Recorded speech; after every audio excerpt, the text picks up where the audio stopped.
సరే టైగర్ అయింది sir. Next సింహం, లైన్. అంటే సింహం అని అంటే సార్ ఇప్పుడు ఓన్లీ గిర్ ప్రాంతానికే పరిమితం అయి ఉన్నాయి. వేరే ప్రాంతంలో ఎక్కడ లేవు మన అవి. గుజరాత్ గిర్. అంతే అంతే మన దగ్గర ఎక్కడ లేవు. అయితే దానికి సంబంధించి అవి ఏంటంటే టైగర్ లాగా సాలిటరీ యానిమల్ కాదు అది.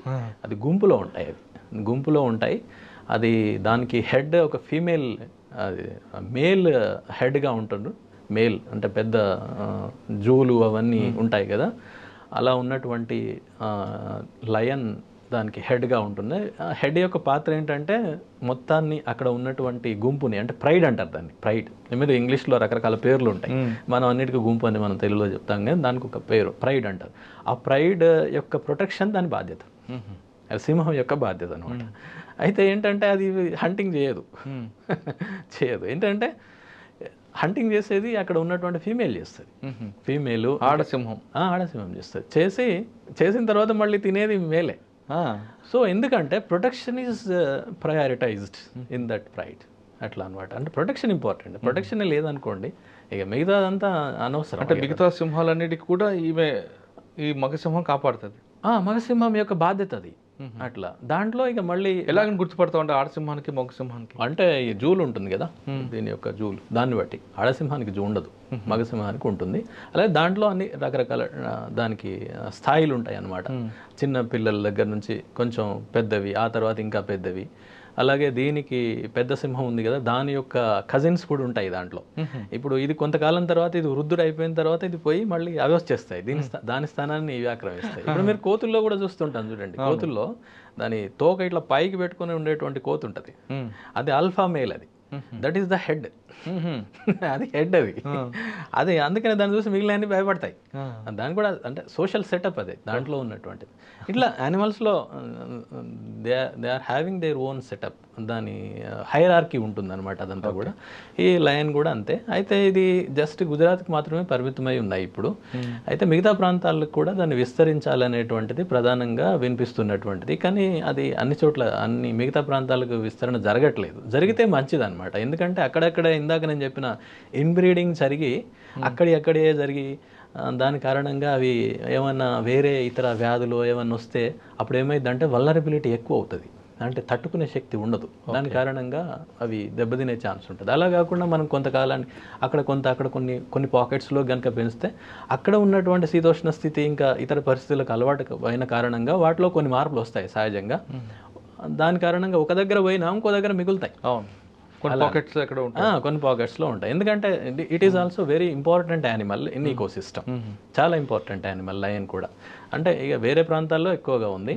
అది యాక్చువల్లీ లయన్ ఏంటంటే అది గ్రాస్ ల్యాండ్, ఇప్పుడు సవన్నా ఇట్లాంటివి మనం పేరు వినుంటాం చాలా చోట్ల. అది గ్రాస్ ల్యాండ్ ఈకో సిస్టంలో టాప్ ప్రెడేటర్ అది. అట్లా ఇదేమో డెన్స్ జంగిల్ యానిమల్ అది, దానికి దీనికి పొంతనలేదు. అది వేరే ఇది వేరే, రెండు. క్యాట్ ఫ్యామిలీ ఇవన్నీ కూడా పిల్లి జాతులే. పిల్లి జాతులు ఎక్కువ సౌత్ ఆఫ్రికాలో ఎక్కువ ఉంటాయి. అంటే ఇక ఆఫ్రికన్ కంట్రీస్ లో చాలా ఎక్కువగా. మన దగ్గర అయితే Gir only Gir national park, ఆ ప్రాంతంలో మాత్రమే అవి ఉన్నాయి సార్, అంతే. సరే నెక్స్ట్ మన రాబందులు మాట్లాడుకున్నాం. అవునవును, రాబందులు అనేటువంటివి చాలా ముఖ్యమైనటువంటి జాతి సార్ అది. అయితే ఏంటంటే రాబందులు మనం మామూలుగా మాట్లాడుకుంటే నెగిటివ్గానే మాట్లాడుకుంటారు ఎప్పుడు కూడా. అంటే రాబందులు పీకు తింటున్నారు అది ఇదనే ఉంటాయి తప్ప నిజానికి ఏంటంటే అవి మృత కళేబరాలను తింటాయి అంతే, వేరే వాటిని ఏం తినవు. అయితే ఆ మృత కళేబరాలను తినడానికి అవి ఏంటంటే నేచురల్ స్కావెంజర్స్ అనమాట. నేచురల్గా ఉన్నటువంటి స్కావెంజర్స్. ఇప్పుడు స్కావెంజింగ్ యాక్టివిటీ ఉంటుంది కదా, అంటే ఏదైతే అన్ని పోగా మిగిలిపోయింది ఏది ఉంటుందో దాన్ని వెంటనే క్లీన్ చేసేయాలి. లేకపోతే ఏమైందంటే జస్ట్ నేను మొన్న ఒక న్యూస్ చూశాను, ఒరిస్సా ప్రాంతంలో ఇట్లా కళేబరాలను పడేయడం వలన అక్కడ వచ్చినటువంటి దానిపైన అన్ని మైక్రోబ్స్ చేరుతాయి. సహజం, చాలా న్యాచురల్. అంటే ప్యూట్రిఫై అయిపోతుంది కదా, కుళ్ళిపోతుంది. కుళ్ళిపోయినప్పుడు దానిపైన ఈవెన్ ఆంథ్రాక్స్ని కలరాన్ని కలిగజేసేటువంటి బ్యాక్టీరియా కూడా దానిపైన డెవలప్ అవుతుంది. అవన్నీ కూడా మిగతా ప్రాంతాలకు, అంటే నేలను, గాలిని, మృత్తికను అన్నింటినీ కలుషితం చేసేస్తుంది. అది మిగతా వాడికి వ్యాపిస్తుంది, మనుషులకు కూడా వ్యాపించే అవకాశం ఉంది. దాని కారణంగానే ఏదో 3 ఆంథ్రాక్స్ సోకింది అని కూడా ఒక న్యూస్ వచ్చింది. But it is uncomfort report. అంటే అలాంటి ఉపద్రవాలను రాకుండా చేసి మనల్ని లేక ఇతర జాతుల్ని కాపాడేటువంటి రాబందులు. అవి ఏం చేస్తాయి, ఆ చనిపోయినటువంటి జంతువుల కళేబరాల్ని పూర్తిగా తినేస్తాయి. అవి తినేసి అక్కడ ఏముండవు, జస్ట్ మీకు పెద్ద పెద్ద ఎముకలు ఉంటాయి అంతే. చిన్న ఎముకల్ని కూడా తినేస్తాయి. అంటే మామూలుగా సన్నగా చిన్నగా ఉన్నటువంటివి. అంటే అక్కడ ఫ్లెష్ పార్ట్ ఏమీ లేకుండా చేసేస్తాయి. ఆ బోన్స్ని హైనా తింటుంది. బోన్స్ అలాంటివి ఏమైనా ఉంటే హైనా తినేస్తాయి. సార్ ఇప్పుడు మీరు చెప్తున్నట్లుగా రాంబందు అనేది మనకు చాలా మానవాళికి ఉపయోగపడుతుంది. అవును, కానీ అదే అంతరించిపోతుంది కదా. ఎస్, అంతరించిపోతుంది. దానికి ఏంటంటే ముఖ్యంగా డైక్లోఫినాక్ అనే మందు సార్. యాక్చువల్గా ఇదేంటంటే డైక్లోఫినాక్ అనేటువంటిది ఇప్పుడు మనం కూడా ఉపయోగిస్తాం దాన్ని. ఏంటి, నొప్పి నివారణి. మనం ఏదన్నా తలనొప్పి వచ్చింది, లేకపోతే బాగా ఒళ్ళంతా నొప్పులు ఉన్నాయని అంటే బాడీ పెయిన్స్కి వాడతాం ఎక్కువగా, తలనొప్పి అని కాదు. సో ఇదేంటంటే మనం వాడడమే కాదు, ఈవెన్ వెటనరీ డాక్టర్స్ కూడా వాడతారు, పశువులకు వాడతారు. అది ఏంటంటే 80లు 90ల్లో దాని యొక్క ఉపయోగం బాగా విస్తృతంగా ఉండేది. ఆ ఉన్న కారణంగా ఏమైందంటే ఇప్పుడు మనం మనుషులైన అంతే కదా, అందరం ఏం బ్రతకం కదా. మందులు ఎంత మనం ట్రీట్మెంట్ తీసుకున్నా కూడా కొంతమంది చనిపోతారు సహజంగా. పశువులు కూడా అంతే. అలా ఉన్నప్పుడు ఏమైందంటే వాటి యొక్క కణజాలంలో ఆ డైక్లోఫినాక్ అనేది అట్నే మిగిలిపోతుంది, బయటికి పోతుంది కదా. ఇక బ్రతికుంటేనేమో బయటకు వెళ్తుంది విసర్జక వ్యవస్థ ద్వారా, కానీ ఇప్పుడు ఛాన్స్ లేదు, అలాగే ఉండిపోతుంది. వాటిని తీసుకెళ్ళి బయట పడేసినప్పుడు ఈ రాబందులు వాటిని తినేసాయి. సహజంగా తింటాయి కదా, దానిలాగే తినేసాయి. తినేయడం వలన వాటి యొక్క కణజాలంలో ఉన్నటువంటి డైక్లోఫినాక్ దీని లోపలికి కూడా పోయి ఈ డైక్లోఫినాక్ అనేది దాని యొక్క విసర్జక వ్యవస్థను పూర్తిగా దెబ్బతీసి మిలియన్స్లో ఉన్నాయి కాస్త వేలకు వచ్చేసినాయి. ఎంత ఎక్కువ అంటే ఫర్ ఎగ్జాంపుల్ ఒకటి ఏంటి వైట్ బ్యాక్డ్ వల్చర్ అని ఒకటి ఉంటుంది. అంటే వెన్ను ప్రాంతంలో తెల్లగా ఉంటుంది దాని యొక్క పాపులేషన్స్ 99% తగ్గిపోయాయి. 99% డిక్లైన్డ్. ఓకే, అంతా. అలాగే పొడవు ముక్కు రాబందు లేక అంటే లాంగ్ బిల్డ్ వల్చర్ అంటారు, LBV అంటారు, దాన్నే ఇండియన్ వల్చర్ అని కూడా అంటారు. ఇంకొకటి స్లెండర్ బిల్డ్ వల్చర్ అని, అవి కూడా 9 జాతుల వరకే ఉన్నాయి మన దగ్గర, మన ప్రాంతంలో, అంటే ఇండియా ఇంకా ఇతర ప్రాంతాలు చుట్టుప్రక్కల ఉన్నటువంటి దేశాల్లో. సో వీటి యొక్క పాపులేషన్స్ 97% తగ్గిపోయాయి. అయితే ఇప్పుడు ఈ డైక్లోఫినాక్ వాడకుండా నిషేధిస్తూ గవర్నమెంట్ 2006లోనే దీనిపైన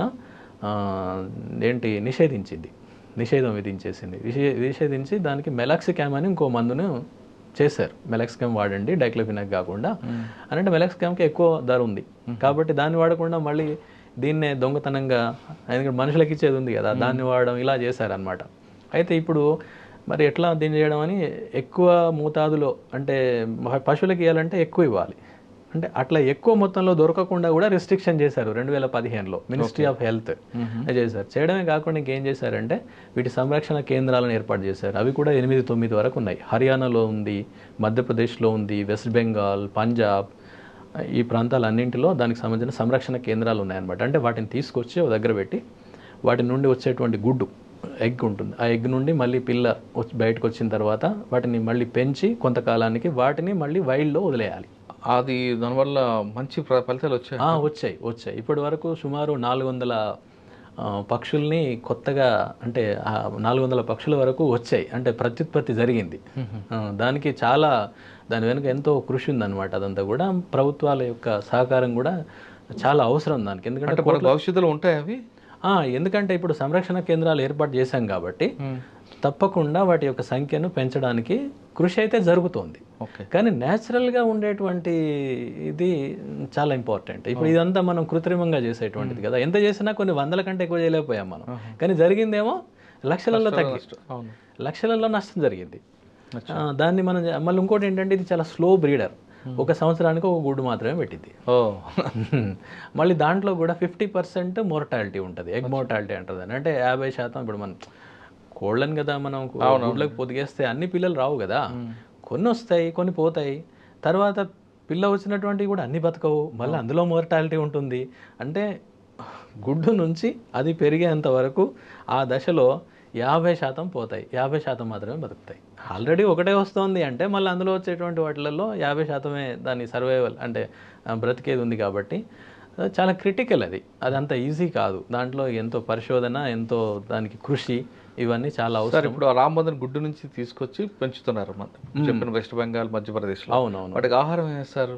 ఆహారం మామూలుగా మాంసమే ఇస్తారు, ఎందుకంటే అవి కార్నివోర్ బర్డ్స్ కదా, అది తప్పకుండా అవి మాంసాన్నే వాటికి అందిస్తారు. ఓకే, వాటికి చేస్తారు. సార్ ఇది కాకుండా ఇంకొకటి అంతరించిపోతుంది. ఎస్, అంటే ఇదొకటి సార్, ఏంటంటే గ్రేట్ ఇండియన్ బస్టర్డ్ అని బట్టమేక పక్షి. అది మనం బట్టమేక పక్షి అంటారు, గ్రేట్ ఇండియన్ బస్టర్డ్ అంటారు. చాలా హ్యూజ్ బర్డ్, అది చాలా పెద్దగా ఉంటుంది. అదేంటంటే గ్రాస్ ల్యాండ్ బర్డ్ అనమాట, అంటే గడ్డి మైదానాలలో పెరిగేటువంటి బర్డ్ అది. అది మనకు మన ప్రాంతం తెలుగు రాష్ట్రాల్లో కేవలం కర్నూలు జిల్లాలో రోళ్లపాడు అనే ప్రాంతంలో మాత్రమే రికార్డ్ అయింది. ఇప్పుడు అది కూడా సైటింగ్స్ చాలా తక్కువ అంటున్నారు ఇప్పుడు ఈ మధ్య కాలంలో. అలాగే అది ఏంటంటే మన దేశంలో కొన్ని ప్రాంతాలలోనే ఉంది. తెలుగు ప్రాంతాల్లో ఇప్పుడు నేను చెప్పింది అదొకటి, నెక్స్ట్ మహారాష్ట్రలో కొన్ని ప్రాంతాలు, అలాగే రాజస్థాన్లో కొన్ని ప్రాంతాలు, అతి తక్కువ ప్రాంతాలకు పరిమితమై ఉందన్నమాట. దానికి ఏంటంటే ప్రధానంగా అది గడ్డి మైదానాలు కావాలి. గడ్డి మైదానాలు లేకపోతే అది పోతుంది.